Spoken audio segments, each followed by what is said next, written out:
భూమి శివని గగన్ వాళ్ళ ఇంట్లో పెట్టడానికని ప్లాన్ చేస్తుంది. ఎలా అంటే భూమి ఇంట్లో జరిగిన విషయాలకి బాధపడుతూ మనసు బాగలేదని చెప్పి వెళ్ళి గుడిలో కూర్చుంటుంది.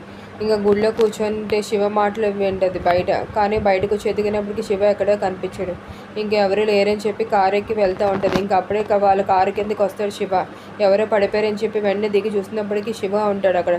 ఇంకా శివని పట్టుకొని, తమ్ముడు నువ్వేంట్రా ఇక్కడ అంటే, అమ్మా నాన్న లేరు ఇంకా, అందుకని చెప్పి నేను ఎత్తుకుంటే ఇక్కడ కూర్చొని ఈ బొమ్మ నీకు అమ్మ ఇమ్మందని చెప్పి అన్నవన్నీ ఆ టెడ్డీని చూసి భూమి తెగ ఆనందపడిపోతూ ఉంటుంది. నేను చిన్నప్పుడు ఎప్పుడు ఈ బొమ్మతోనే తెగ ఆనందంగా ఆడుకునేదాన్ని అని చెప్పి ఇంకా అక్కడి నుంచి భూమి శివని తీసుకెళ్ళి ఒక హోటల్లో టిఫిన్ తినిపించి అన్నీ చేస్తూ ఉంటుంది.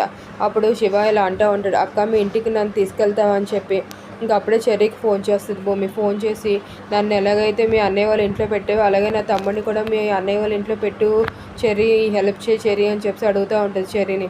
ఇంకా చెర్రీ సరే అని చెప్పి ఒక ప్లాన్ వేస్తాడు. అదేంటంటే ఇంకా శివ రోడ్డు మీదకి వెళ్తే ఎదురుగా అక్కడ గగన్ ఫోన్ మాట్లాడుతూ ఉంటాడు కారుతో.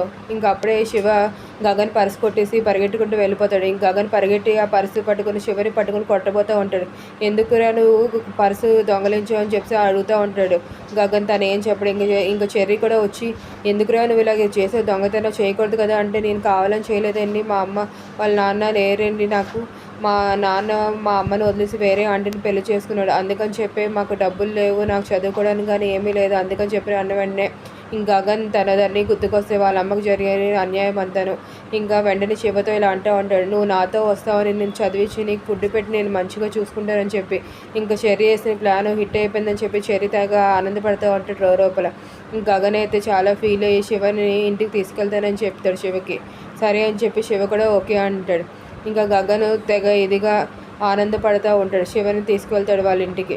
Thank you friends for watching my videos. Please subscribe my